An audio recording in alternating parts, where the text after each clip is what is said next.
And we're live. Welcome to the Rightcast episode 3. I'm here with my co-host Dimitro. I was going to have another guy co-host, but unfortunately he's busy answering calls from people in New Jersey for his congressional office. And there's some people, like for example, he got a call from some old lady who's like 90 who said she got her lunchtime cut by 10 minutes and she considered it to be human rights abuse. Of course. So he's kind of having a bad time right now, and he's busy. So I got Demetra on. I'm guessing because he's younger, doesn't have a job, or he probably does, but not a full-time one. And yeah, so we have a very special guest on today by the name of Cato's Speech. Not everybody is familiar with you. I know a lot of people are. So how about you introduce yourself? Yeah, first off, happy to be on. I'm an Austrian YouTuber, and well, have been in these circles for about 5 years by now. Guess there's not much more I can say at the moment. Yes, he last time I talked with him. This was about a year ago. He I don't know what my channel was. Was it the Reactionary Coalition? I think that's what it was. But he's changed quite a bit since then. Well, not that much. He was one of the first people to introduce me to Engelbert Dollfuss in Austrofascism, which I do appreciate. For a while, that was my profile pic on Discord. Then I changed it to the Doge of Venice. But yeah, so we're gonna be talking about the sad state of the dissident right. And let me just point it out that 2015, 2016, the dissident right was at its peak. It was like, I don't even know. It was great. Everyone was contributing. Everybody was making content. There wasn't any Zoomer spurgs that had infiltrated it yet. It wasn't big. The media wasn't talking about it that much. And now it's kind of a joke. Yeah, that sums it up quite well. I remember who was the YouTuber? I think it was how do I put this? Who was it? Uncuck the Rights. Walt Bismarck. That's back when I considered myself alt-right. Now I don't really consider it anymore. I mean, I am an FNAT, but I don't like to use that because people don't really like the label. And a lot of people have moved on from it. For example, go into John Francois Scariepi. He has a Discord server. It's massive. I don't know how it hasn't gotten shut down yet. It has 3,000, 4,000, 5,000 people on it. And some of the people there are such utter degenerates. I'm like, how can you consider yourself right-wing?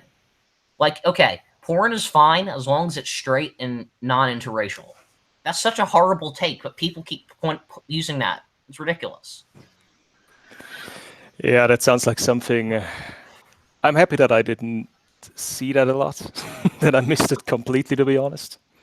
Didn't really watch JF all that much. Yeah, I don't hate the guy. I just think his fan base is kind of needs to be controlled a bit. It's a mixed bag. It's really a mixed bag. I appreciate some of his content, but I stopped watching him, not because I hated the guy, just I don't like the comment section. It's the alt-right has gotten steamrolled by a ton of people who are exclusively NS. And JF server, there are even a couple Maoist. Okay, let's be Maoist and let everybody starve, but as long as it's racially homogenous, that's okay. Yeah, of course. When I had my YouTube channel for a little bit, I always got a very mixed fan base as well.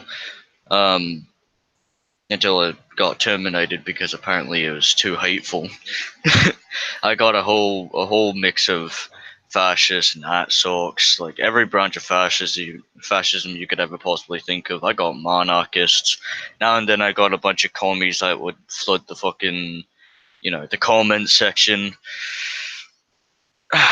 Just lots of outright people like to come on and raid the comment section. I'm pretty sure that Cato's probably had some of that as well. Yeah, I tend to clean house very much, so. Yeah, I mean, I hate it when people I hate even more than the NS are the people who treat fascism as if it's exclusively a totalitarian monolith of psychopaths. Mm-hmm. When really Okay, yeah, authoritarian, we can definitely agree that's authoritarian. But is that really a bad thing? Is having an adherence to an authority, a standard, having shared values and enforcing those values, is that really a bad thing? And really, I think a lot of these people in the skeptic community, and people like who watch Styx, Hex, and Hammer, and a lot of and even though people watch things like Red Ice, they're NPCs. They say the same couple things over and over again, and they kvetch whenever I bring up points like this. Yes, but that's to be expected. I mean, most people are like that. They don't have the conception for own ideas, own thoughts, basically finding their own ways. So to say, you have a bunch of people that effectively need to have the road built for them and be shoved along. And of course, you will find them a lot in our circles as well. Yeah, I've always wanted to ask you this. Do you know Martin Sellner personally? If you don't feel comfortable saying this, then you don't have to. Yeah, we are not close friends. Let's just say we've met a few times. Based, one of my friends in the British sector of the Dissident Right, he holds a group called TradSoc, which is essentially a traditionalist group, and he's kind of infiltrated a lot of large groups that kind of like infiltrating the Bilderberg group, but not that big. He's infiltrated a couple big bars and pubs which have the elites residing within them, and literally one time he's walking out of the pub and he sees Nigel Farage, like not, and he just it's so casual. He's gotten used to it, and I don't have. There's not really that. The environment in the United States doesn't allow for that because I guess the identitarian movements in the U.S. aren't as big, nor are they as well managed, nor do they have good optics. Like I mean, Identity Europa definitely, but some other groups no. I just wanted to point them out. They're basically the only bright spot in the scene over there. Yeah, who's I'm thinking of some dude. I think the best way to attain power is to infiltrate the, mainstream sectors of the right. Like, for example, Ann Coulter. Ann Coulter, you consider her degenerate all you want, but she has retweeted Mike Enoch, VDare. I think she's retweeted the alt hype.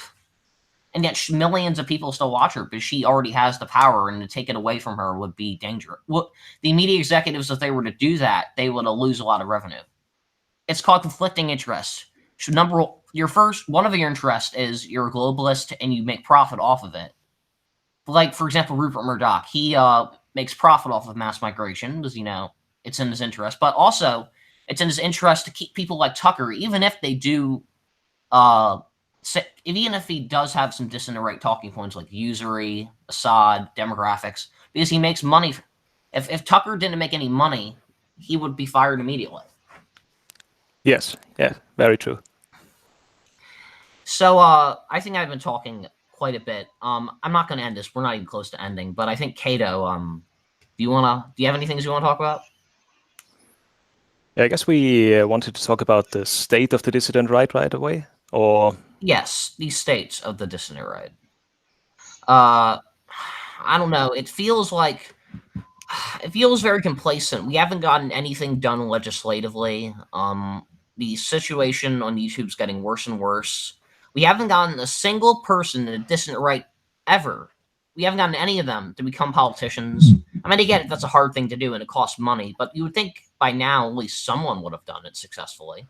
I mean, I get it. You can't really say that you're a reactionary while running for office, but you can at least dog whistle, and one of the issues though is when I was a part of the alt-right fully, the issue is that lots of us are just youth. We're not adults and whatnot.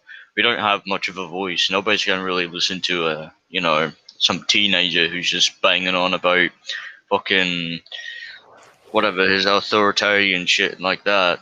They don't really listen to the youth. So I remember when I was a part of the alt right, they were always talking about plans of you know, once they finally hit the, you know, their adulthood, they're gonna try and actually start, you know, getting out there, you know, making their voice be heard. It's Yeah, like the outright's barely even made up of that many adults, and even the adults that are in it, they're just as bad as the fucking teenagers that are a part of it. Yeah, definitely. I would Go really ahead. bring up one point that's important, and that's just a lot of guys in this entire movement have a very short time span when it comes to what they want and how they get it. Mhm. They are very quickly disillusioned, and I think that's the biggest weakness that we have. That a lot of people came in back in 2014, 15, 16 when the thing was rolling, and they expected, I can basically lean back and other people are going to do the work for me. And then they were disappointed that things didn't go their way and weren't as easy as they hoped they would be. And they basically became cynical and apathetic and just wanted to be, let's just say they really hoped that other people would do the work and they could just watch and enjoy the show. And of course, that didn't happen. And we will see this in the next years.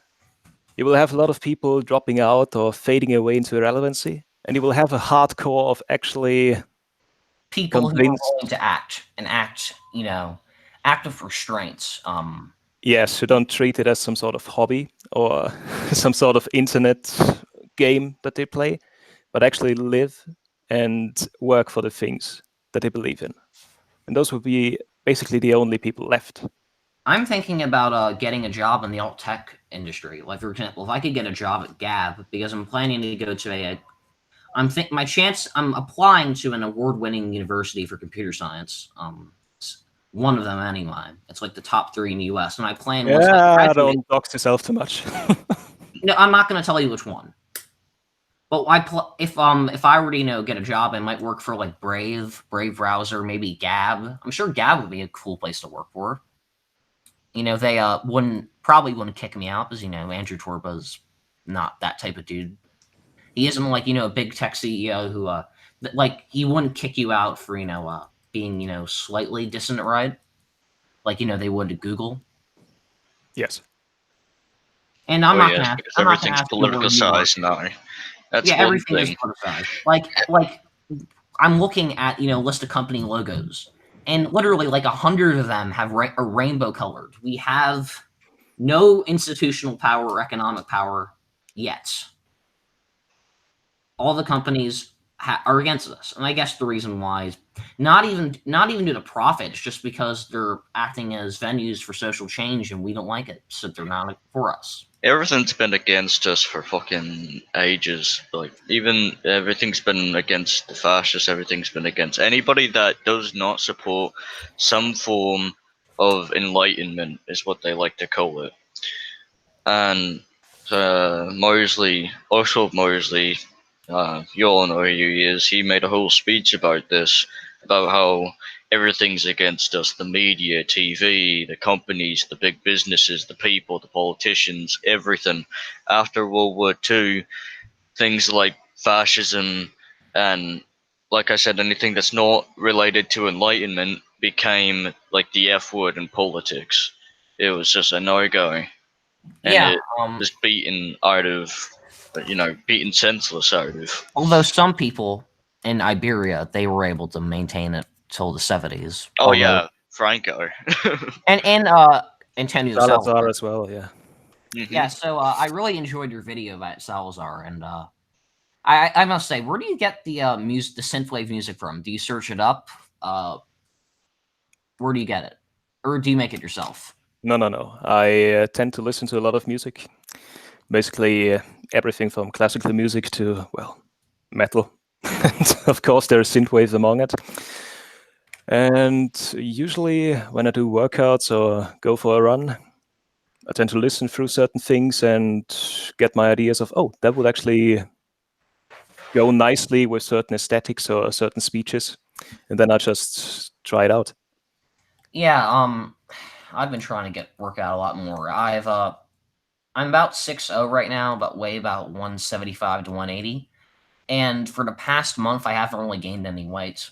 My metabolism is fast enough that if I just diet, I can lose weight immediately. But now, that's not going to be the way long term. So I've been working out a lot more. Once I get my car, which is going to be soon, I'm going to be going down to parks and hike like 10, 20 miles every week, and lifting and shit. I think we all need to improve ourselves physically, because I think Europe, maybe not Europe, but definitely America. America, I think, is going to Oh, no, Europe as well. Trust me. yeah, It's Europe. getting there. But in America, I think it's going to be like Yugoslavia, but like with 320 million people. And think like this: the governors of states, they have access to their army and air national guard. The governor of Texas, if we got our guy as governor of Texas, he would literally have access to F-16 fighting Falcons and tanks and about 19,000 troops, plus 5,000 state defense forces, plus a navy. What's funny is that that's already happening in Ukraine. The police in Ukraine already have shit like tanks. They took down a whole armed robbery in Kiev with 2 T-90s, I believe. Well, wouldn't that be like? Wouldn't that cause more damage than they're trying to prevent? Like they shoot it into the store itself. I have no Yeah, it clue. was more. It was more a show of force in that case, as far as I know. Oh, They have didn't you heard actually- about that? Yeah, I read something, but they haven't actually fired the guns or anything. Yeah, it's just an intimidation thing. They'll try and Exactly. avoid to actually, fire off the guns as much as possible. So I know you, Cato, have talked about the idea of a united Germany. I think you're vaguely against it, just because Austria is culturally distinct from northern Germany. But what's your opinion on the idea of Bavaria and Austria entering into like some sort of federalist union? Not like a actual political union, but Bavaria and Austria would increase economic ties and would agree to like block out migrants and send military arms to each other. Yeah, that's some sort of wet dream of the circles around me, to be quite honest. The Austro-Bavarian Union or something along those lines. That would be Yeah, beautiful. you're also going to need to get Czech Republic, Slovakia, Hungary, Romania, Croatia, and Slovenia, yeah. yeah, Take then them. then what will happen is Turkey will get the rest of the Balkans and they'll invade you. And oh wait, it's not 1526. Whoops. Oh wait, that sounded like a rematch. Okay, it's not 1596, it's 2596. There we go. Or 26, yeah. Damn, am I going that far ahead? Yeah, by that point you probably won't even be on the planet, or there'll be a lot of people in other solar systems at that point. Assuming you get the light speed. Before we hop up, I really have to point one thing out, because I'm not actually against German unification. Just the framework of it is the important thing for me. Do you think a confederation would work? Yes. Confederation where you have strong regional capabilities. Autonomy? Self-government, exactly. Like you had in, to a certain extent, in the Holy Roman Empire. No, not even that. Okay, the HRE, fine. I will admit the HRE was kind of a clusterfuck, but if you were to make it a bit less decentralized, you don't need like 10,000 duchies in all these different places. Exactly. I mean that is even beyond any possibility to go back to something like this, because you have the national states and very big and strong regions. It would be completely unnecessary to break them apart.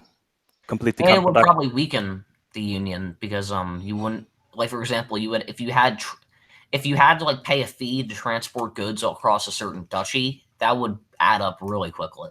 Exactly. I have this friend of mine who's happens to be from Austria. I believe he's from the outskirts of Vienna. I can't remember. He's actually a good fan of yours, Cato. One of his favorite videos being your sorry if I mispronounced this, Standesstadt video. Ah, yes. I think I've only watched like half of it at least, but he's very much into the kind of things that you're into as well, the traditional Austrian culture, the famous politicians like Engelbert Dollfuss. What was that other man? Can't remember. Uh, He was like he Schmeshnik? was How do you pronounce it? he The was guy the vice Admiral? he was the vice chancellor for a wee bit. You mean Kochushnik? Yes. The guy Yeah. who always gets killed in Hoi 4. That guy. Yeah. Oh wait, no, not him. He thinks he's a he. This is his exact words. He said that he is a spineless nigger. Yeah, he was a very soft-spoken, gentle guy. The wrong person for the chancellorship. Yeah, He would- Have you imagine read what would his? happen if Vilnius was like 5'11" instead of 4'11". Okay, who first? Dimitri. Okay, have you ever read the speech between Schuschnigg and Hitler before the Anschluss of Austria? Yes. Yeah, you know exactly how it was, even though it's just based off of his mere memory. But he was very surrendering to him almost. Like he was constantly giving in. Like Hitler saying stuff like how he is the true German, the true Germany, and you should be ashamed of what you've done with Austria and shit like that. And just Schuschnigg was just like just giving in. Like, Yeah. yes, you're absolutely right. Like, he didn't even try to defend at all. Yeah, the problem with Schuschnigg was, like already said, he was this soft-spoken intellectual type and very much the wrong person for the time that he was in and for Oh the yeah, position that he was in. We would have needed people like Emil Fay or Graf von Starnberg, no, Prince von Starnberg, in the chancellorship position, because there was actually a very staunchly pro-Austrian, sentiment how would you going say? on. Yeah, sentiment, especially in the Federal Army. And they would have definitely fought the Germans. And I would even go so far as to say that when you keep in mind how many of the German tanks broke down during the Anschluss, it would not have been such a one-sided affair as people think. I almost feel like, yeah. Then Austria had an alliance with Italy for a little bit as well, right? During the 1930s. Pretty Yeah, sure, yes, they had close ties with Italy. So even if a German invasion was to commence in Austria, there would at least be some kind of defense help coming from the Italian side and probably even the Swiss side if they decided to ever break the silly neutrality. yeah, not really the Swiss, but they also mobilized the army partially when Let's Adolphus was assassinated, and the Italians moved their army to the Austrian border just as a precautionary measure to make sure for the Germans that they meant business. and maybe what could have happened was maybe the Britain and France could have intervened. I think they could have done that. Maybe they wouldn't have, but Very unlikely, very if unlikely. they, I wonder who else would have done it. Maybe The French and the maybe British during that time, that is something that I can tell you very clearly. They maybe took Spain could do it, or maybe no. Yugoslavia. Yugoslavia had its own interests of grabbing some territory in southern Austria, so they would definitely not intervene. The Hungarians, they knew pretty well that they could only lose in such a situation, and the French and the British during that time, they took every opportunity they could to shit Avoid- on conservative Austria. Yes. I guess Italy is already a formidable ally. I mean, whether they'd win or not, I don't know. I guess it would be kind of hard because invading the Alps would be kind of hard to do. You couldn't really blitzkrieg it. Tyrol, especially, that's the main area that would be a bit difficult actually getting through, especially with tanks. They could basically move into the lower parts of the Inn Valley and basically be ripped apart. Because the further they would go into the mountains, the heavier the losses would be, and it's really an area where mechanization, especially back in the day where the roads weren't as good, doesn't really bring you all that well. Or for sure. Otto von Habsburg is somebody that you can truly admire, even during the time of the 1930s, all the way up to his death. Actually, how many times was he prosecuted in his own country? Like, Yeah, there are too many. Yeah, Too many incidents to count. he no matter how many times he was prosecuted in his own countries, he still stuck up for Austrian interests. Yeah, but I would really say over time it kind of disillusioned him and disillusioned him. He at the very end of his life, he was very much pro-European Union and even had some pan-European associations with the Coudenhove-Kalergi types. So that was very much the part where he renounced the Austrian throne. Also, Franco actually offered him the Spanish throne. He renounced that as well. Imagine if he did. Oh, wow. Yeah, I would basically hang out in Spain now to serve the emperor. That'd be beautiful. Charles V is back. Except he doesn't have, Austria or the Netherlands or that. Charles V. The reincarnation of Charles V. Is that fun? Oh. You know what would be interesting is if a monarchy came springing back in Eastern Europe. Fun fact: there's actually going to be a vote in Croatia, as far as I've heard, to reinstate the monarchy. Okay. I think some people, especially in the neo-reactionary scene, should support this. Although, I think they shouldn't talk about it openly. Like, for example, imagine if, some mainstream media outlets saying bots from the neo-reactionary movement are trying to support monarchist movements in Croatia. It would be a field day, but the press would have a field day. Oh yes. But I guess I wouldn't mind donating some money to whoever's trying to run for that. Donating some euro once I am able to exchange my dollar for that. Although that's probably I'm sure they'd rather just keep the dollar because the dollar seems to be stronger than the euro at the moment. Yes, a monarchy though that would ever spring up in Eastern Europe. I'm talking like way Eastern Europe, like Belarus, the Baltics, Russia, even.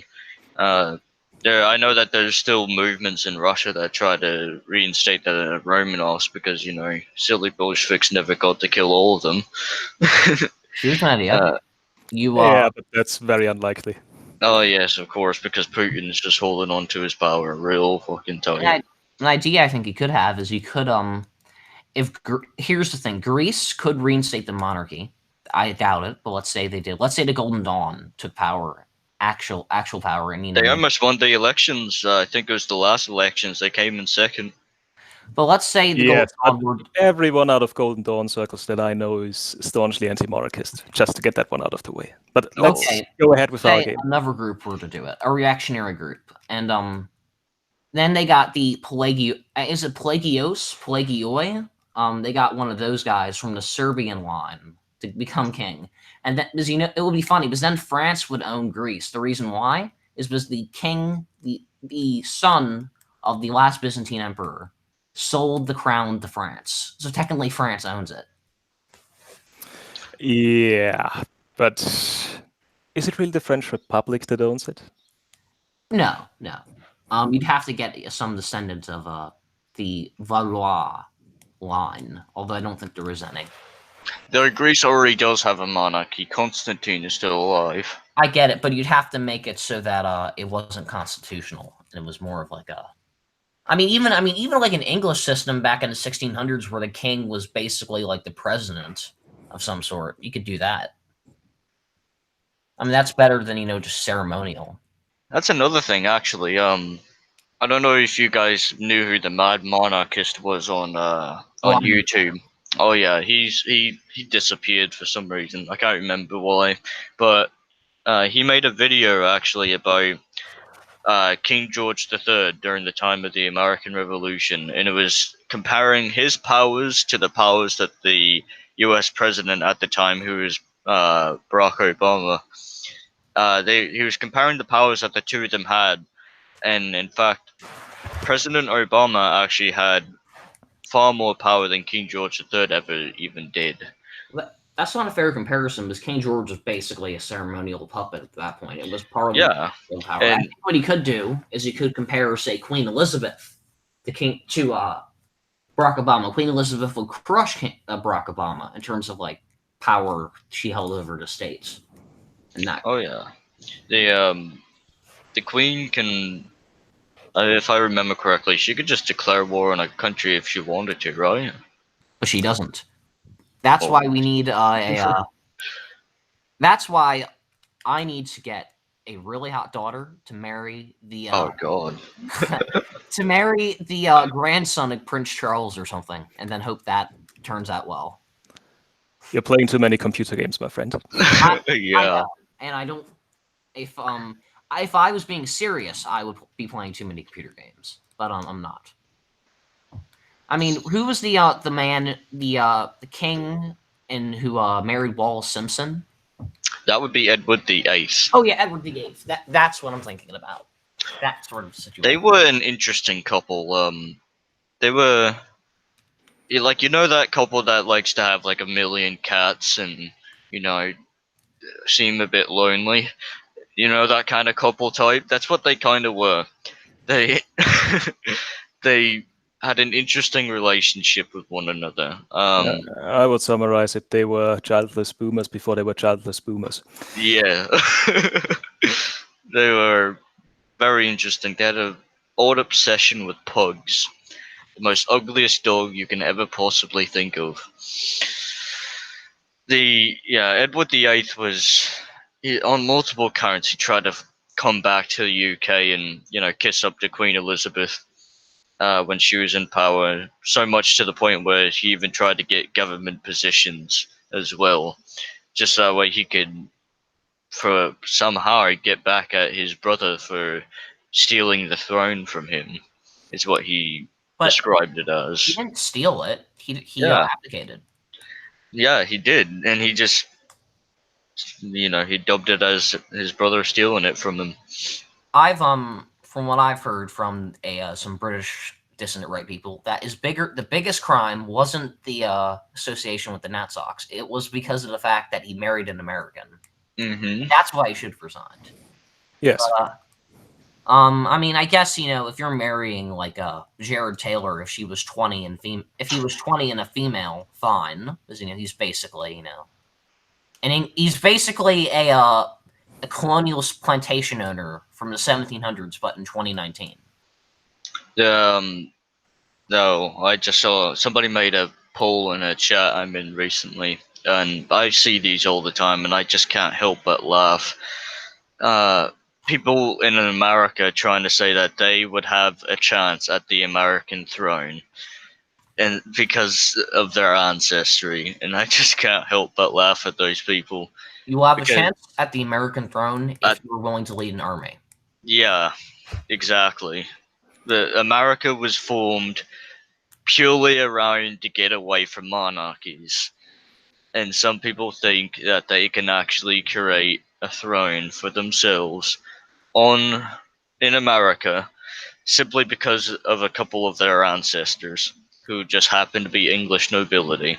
The closest person I think that actually ended up being landed on the American throne is Prince Meghan, the one who just married Henry I, well, Prince Harry. Henry, I can't even speak today. I think what's going to happen is America will become some sort of Roman type monarchy. You're going to have a military coup, and then it's going to lead to, you know, a first citizen. He's basically going to be a monarch, but I guess, you know, we wouldn't have. Yes, you mean the slow, basically fading away of the republic. Yeah, hey, we're still a republic. Oh, he's just the first citizen amongst others. Yeah, like after a few hundred years, the game is up, and they basically call themselves kings, emperors, Caesars, whatever. Yeah, I think what would happen is I think if we were to have, you know, that sort of thing, we wouldn't be. I think we would have adopted heirs instead of heirs by blood. I mean, you might have the same couple families, you know, occasionally get into the throne, but I don't think it would be purely a dynastic monarchy. It would probably be either adopted or elective. Which I don't even think many Americans know what the hell a monarchy even is. That's the most important point. That's really the most important point. Well, I mean, not only Americans.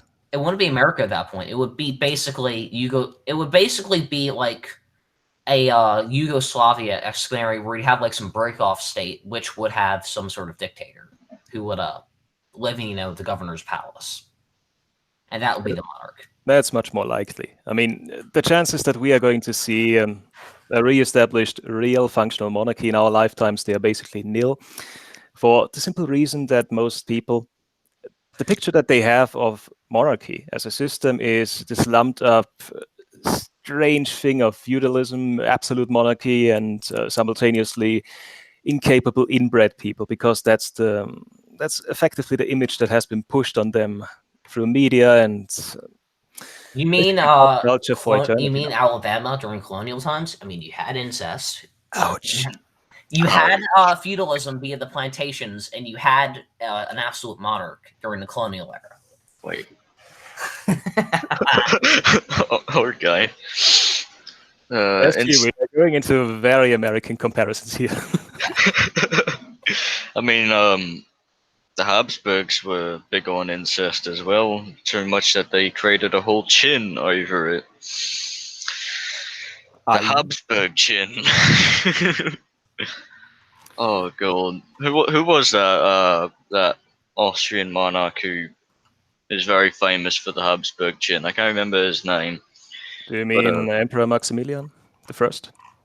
Let me check. Actually, this is why Google's a thing.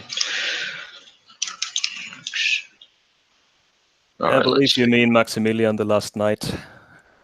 Nope, not him. Nope. Then probably someone from the Spanish branch. You mean the retarded dude from 1701? Hang on, I see a picture of him bugging his name. Charles II. Yes. That one who his chin was so bad that he drooled all the time. I heard actually that he was a financial genius. Like that, he's actually really good at money and finances, and that. Well, he was, but that always gets overlooked because, hey, inbred people can't be smart. Ouch. Yeah. Apparently, actually, if you marry your third cousin, according to a study, that's the most likely. That's the most likely combination to have healthy offspring, but only your third cousin. Not your. I still wouldn't even want to go anywhere near that. Yeah, and neither would I. I mean, I wouldn't, marry someone who's so genetically distant, like, I don't know, Tanishka, but or Jamal, but oh wait, yeah, let's not go there. Okay. But someone, I'd probably marry someone who isn't a blonde or brunette. This is going to get very specific. Around 5'6" to 5'8", Jesus Christ. 5'10", and white. Yeah, I think most of that is already a given. Yeah, I guess I didn't really have those criteria with my girl. Hey there, I like you. Yeah. Guess that was enough. I didn't really have the eye and hair color drawn up, let alone the height. Yeah, I don't think I did as well. I dated a girl from Chernihiv back when I used to live in Ukraine, and she was Belarusian and Russian. She was about 5'5", I'd say.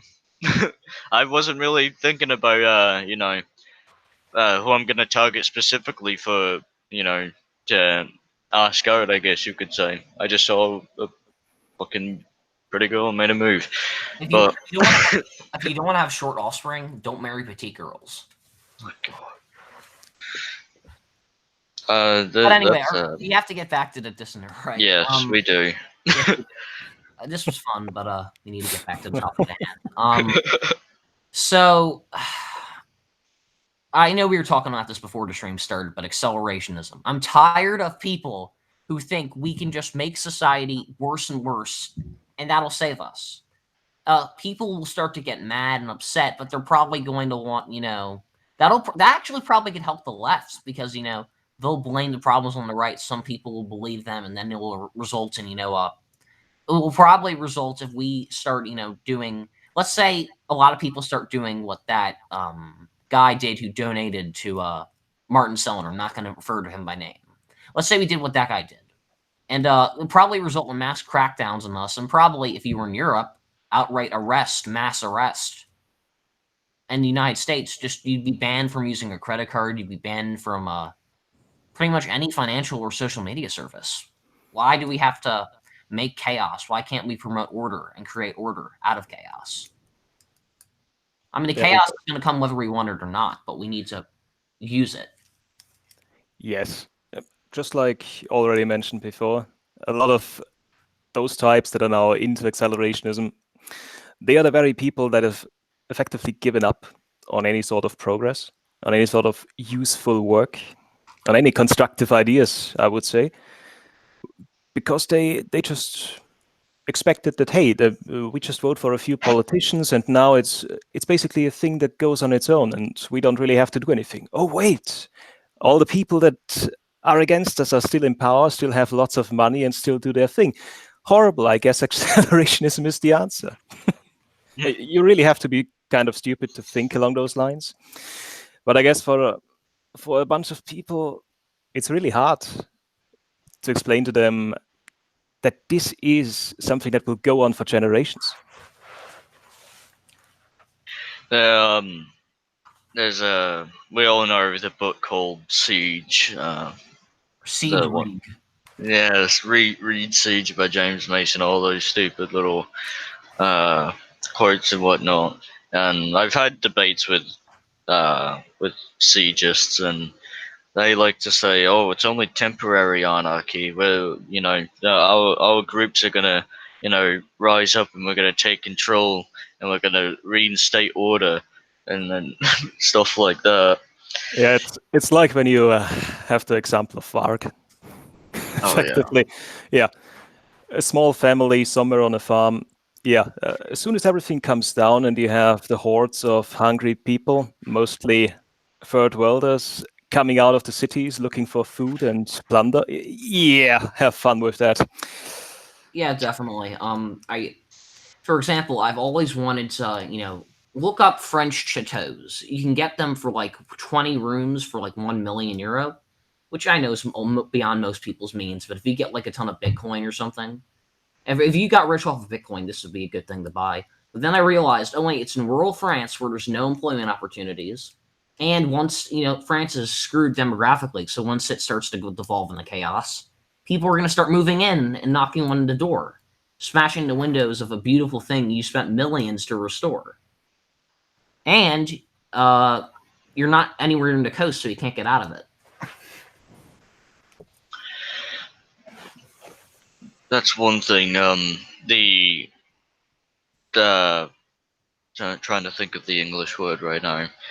The disintegrating of our, I guess you could say, our culture, our buildings, and whatnot. These great structures that were built hundreds of years ago, and how they're being ruined by the modernization, stuff like that.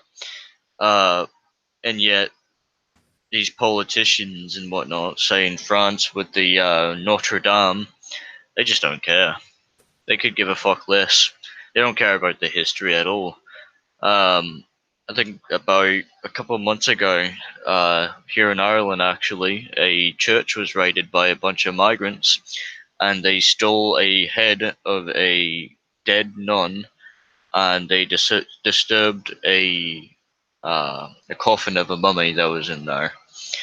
And the police barely made an effort to try and find the people that stole it all. And these were like 400 years old. Yeah, Actually, older. that really explains it all. Mm-hmm. When you look at the core of what makes a people's identity, and it's basically a bloody tourist attraction and nothing more. Basically, something, hey, people can look at it, brings you some revenue, but you don't really believe in it. You don't really have any real connection to it. Yeah, big surprise that your country is going downhill.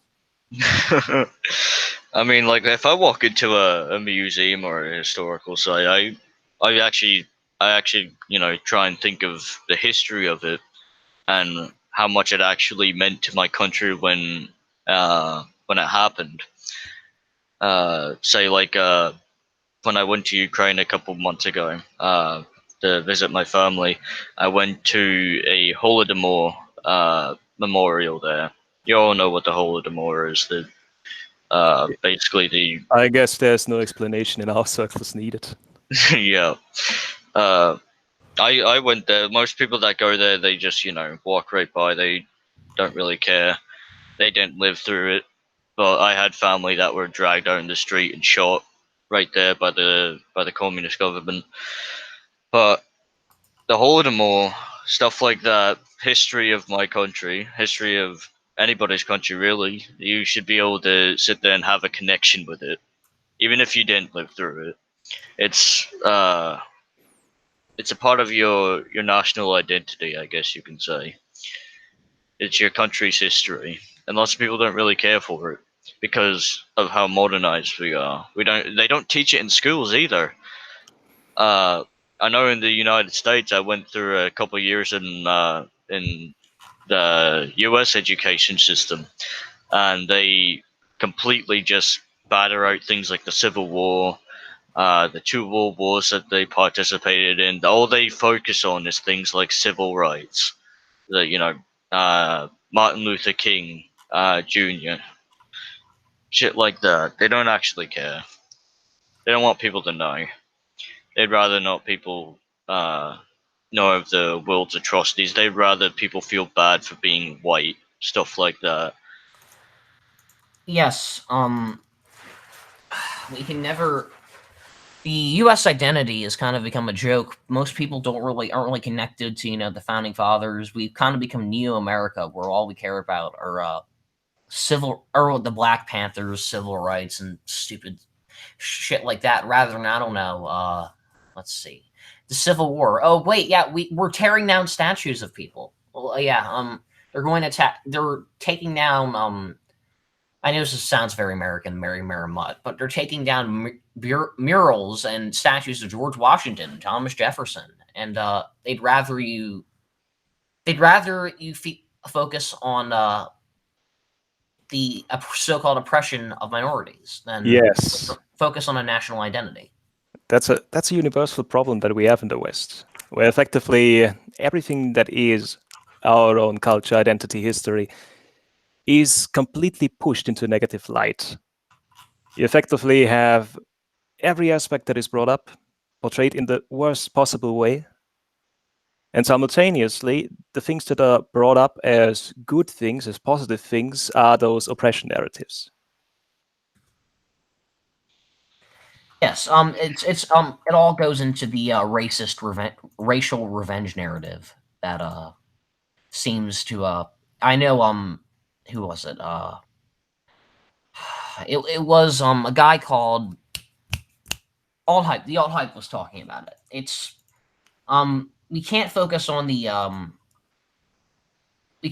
anything other than the oppression of people who were foreign to our country. We can't focus on anything good that came out of our country. Like, for example, the I don't know, the Christmas truce. We never focus on any of the positive things that we've done. We focus on the negative things we've done to others. We are. I'm kind of acting incoherent right now. You can continue. Yeah, I would say, especially in the American sense, there's not really a positive picture of the self. It's really all just mangled up at this point in international wars, intervention, big business, and it is basically framed as if that has always been the core of it. Yes, especially in AP US History. I took that last year. And the teacher was fine. He was a leftist, but he didn't really care about my politics. But we always focused on on everything negative. We never really stood for something. We only stood against what it stood for. We kept talking about like, for example, he never mentioned the Barbary pirates and their slave trade of whites and how we were able to beat them. And how that made our country stronger. He always focused on slavery, Jim Crow, women's rights. We never focused on anything like, I don't know, personal stories of men who were sent off in the Civil War to wrote to their wives. We never focused on anything finer, less vulgar, and modernist. We had to focus on, you know, brown people and how their lives suck, to put it bluntly. But anyway, Demetrio, you haven't talked for a while. Do you want to talk about anything?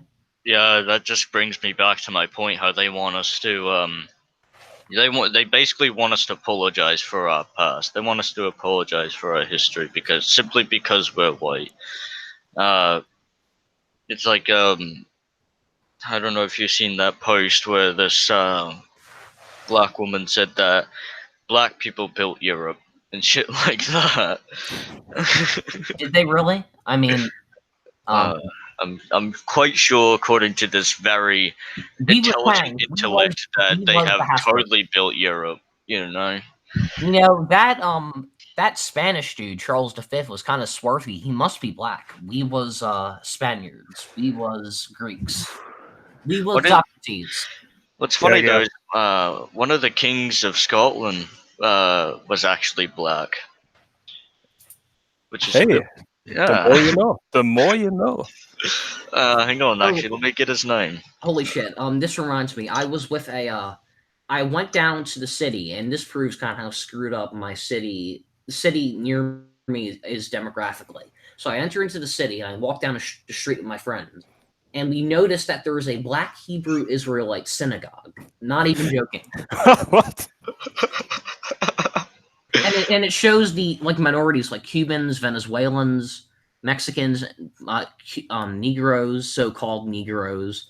And it says they're the 12 lost tribes of Israel. And it has friggin' knight statues of, and it shows a picture of some dude of a Star of David necklace around his face with rapper gear on and shit.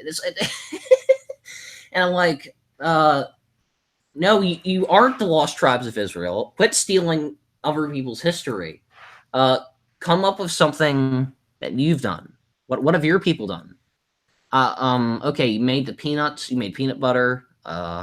Anything else? I really remember when I had a talk with a Congolese, not a refugee or anything, but actually a business guy. And we had a conversation about African Americans. Oh boy. You think the stuff that we say about their communities, the dysfunctionality and the tendency of just effectively ripping off other people's culture without really being able to have their own in any sort of positive way. I think we are quite on the nice side compared to what this African guy had to say.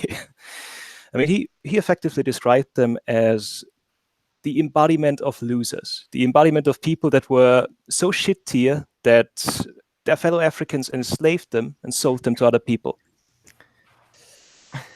And I will not go into further detail because that will get the podcast taken down. So let's just leave it at that one. Yeah, I'm guessing he said the N-word in the conversation, but bunch of times. Yes. All right, I found out the Black King's name. His name was Duff Mac Malcolm. He was of Nigerian descent, but his father was white. Basically, mixed Scottish king. He was killed in 962. Wait, what? 960. Well, no, actually, he died in 967 AD in the UK. What site is this? I don't know if you're. It's Google, so it's no fucking surprise. It's a bit dumb.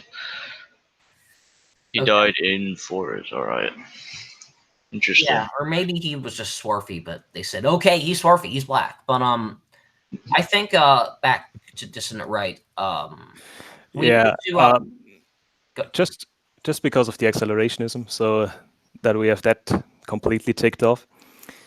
I mean, I made a few videos on the issue during the last, basically from last year on, and I always brought it down to the point of what use is it to you? To just effectively provide further excuses for our opponents to censor us, to crack down on us and on everybody that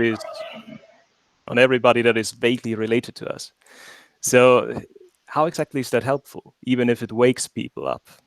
And what I found with people that had negative reactions to those statements, they always have a very circular reasoning. Effectively, they really hammer themselves into this mindset where enjoying to lose becomes winning. That's really the easiest way that I can say it. Yes, my issue, quite frankly, is that how do I put this? They say, okay, if the progress of the left, if it's going at slow motion, then people aren't going to notice it. But if you boil like a frog really quickly, he'll jump out. And that's okay. That's kind of valid, but you also need to build up a power structure for the right to deal with it. People aren't just going to change. You're going to have to both strengthen the rights and weaken the left. Precisely. I mean, the boiling frog is sort of a false dichotomy. You cannot go somewhere with nothing at hand. You really need to have some structures. And if they are just basic family foundations, and especially the people that usually start with the whole siege posting accelerationism bullshit, they are the most dysfunctional people out there. And of course, when you have a family, when you have children, you usually don't tend to dive into that sort of area. Yes, definitely, because you have to look out for your kids. I'd be terrified if people like them go into power. Yes, I honestly. really would. I think some people, like you have some people who act like actual feds, but they're not. They might be feds. They might not be joking, or they might not. They might be feds. They might be actual people. Well, they might be feds, but they are actually that retarded. Yeah, they are. They're like and they're like, I don't know. I also hate the people who say that we're winning. We really aren't. I think the first time the metric that we can when the time that we can say that we have won or that we're winning is when we get to one large position of power. Let's say it's an chief executive of a company, news reporter, news host, a politician's seats. Once we get to that level, then I'd say we're ready. The closest I can think of is Dmitry Yarosh. He's basically the Ukrainian accelerationist. He became the advisor of the chief of the army in Ukraine. He got a spot in the member. He became a member of parliament. He used to lead the right sector in Ukraine, which got really big. That's the only person I could ever possibly think of that actually was an accelerationist and actually got into a position of power. But the way he did it was when there was lots of disunity in Ukraine, like around the time of the Orange Revolution and whatnot. Yes, I think what might happen is we might I think we can probably get some dudes to be state reps. Like in US, the federalist system, even though we're kind of worse off demographically than Europe, our system allows for the greatest flexibility. For example, in Europe, political parties, they don't hold primaries. The leader of that party is the nominee. In the US, the voters vote for who's going to be their primary candidate. And what we could do is we could get, a couple guys, or like maybe a half dozen, 2 dozen, 3 dozen dudes all around the country to just run for state rep in an area that's, heavily Republican or maybe even heavily Democrat. Once the dude who's running, who's already in there, retires, just get in like that and, start cracking and making bills that would help us. Like, I don't know, nullify amnesties that have been levied, like, I don't know, making 10 mil, like, for example, Reagan, he made like 5 million illegal aliens, citizens, and just nullify that. Don't allow them to vote via a bill. And then, I don't know, maybe nullify a bill that, like the 1965 Hart-Celler Act, and then hope there's a court battle. I think a lot of people tend to think that, every person in a position of power is malicious and is controlled opposition intentionally or is out to get us. I don't think that's entirely true. I think there's some people, most people on the right would help us if we were able to market ourselves better. Most people, there are some malicious actors, but not. But to say that Yeah. everybody is like pure evil and won't help us is not true. Yeah, I would even go a little bit further. I would say that most of the people that act against us, be they in the circles of economy or politics, wherever you have them, they are basically opportunists. They see where the wind is blowing and they go along with it. Yes, And and if we are that wind, they'll jump ship. I can think that Ocasio-Cortez is a very good example of that. You all know who she is, I assume. She's making a lot of noise in the U.S. In the, what do you call it, the Congress or the Congress. legislature? Congress. She's making a lot of noise in there. Just like what Cato just said, she's going with the direction of the wind. She's doing basically everything everybody wants to hear, like the majority of the people that want to hear. Most She's people don't like her though. no, you'd be surprised by how many people do like it, but then Well, again, they're actual just like two-thirds of her. the country don't like her. hmm She's But she just made a statement a couple weeks ago, I believe. She was trying to compare the Holocaust to what's going on down in the southern United States on the Mexican border, because that makes total sense. yes, and let's not even talk about the that. Yep, let's not go into that. well, that's always appreciated. Oh yeah. We want to keep our jobs. We want to keep our channel, and I can't take a position on that. If someone, I think a lot. Speaking of that, I know a lot of people who actually may secretly be dissident right, but they just can't say it. Like I mean Tucker Carlson, he's literally talked about demographics, usury, the Fed, the Federal Reserve. He's talked with the Gab advisor Andrew Torba. I think he's basically almost there, and he just doesn't want to admit it. He's even talked about VDARE, and I think even Amran. And To be also, completely honest, in his case, I don't even think that it would be all that useful if he would admit it. it wouldn't. He'd be a lot worse off. But he'd probably get fired or something. At the least. I had a friend that was from Venezuela. He never got out of the country, so he's still there.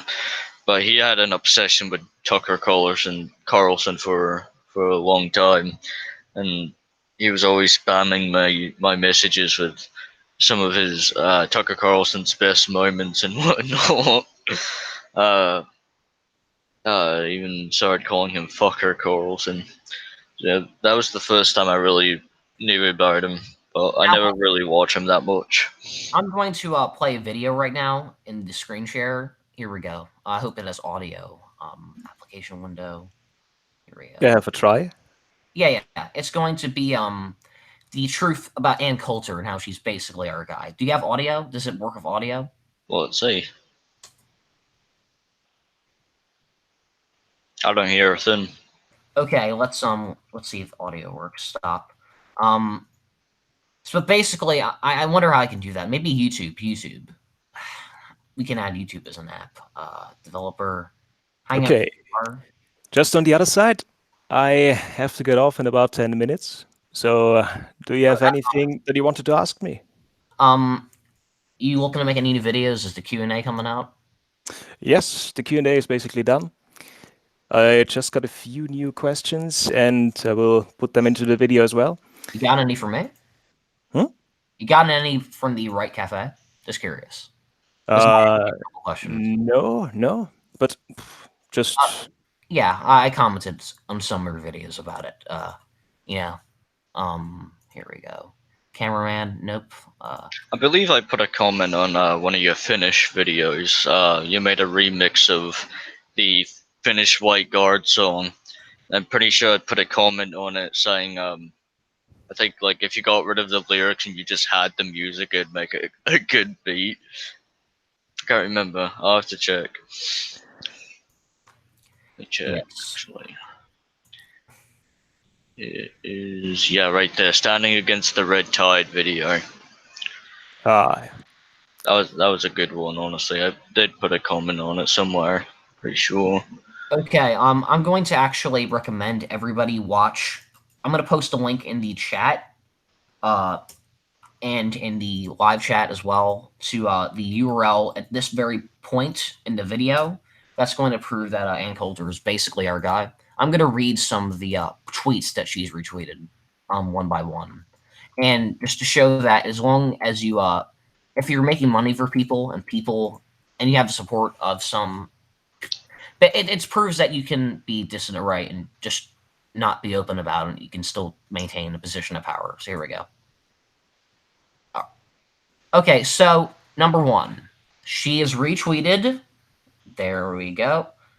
Ramsey Paul. She has retweeted Virginia Dare. She's retweeted Steve Saylor, Scott Greer. She's retweeted Mick Fields, Jazz McFields, Mike Enoch 3 times, and several more people. Hang on though.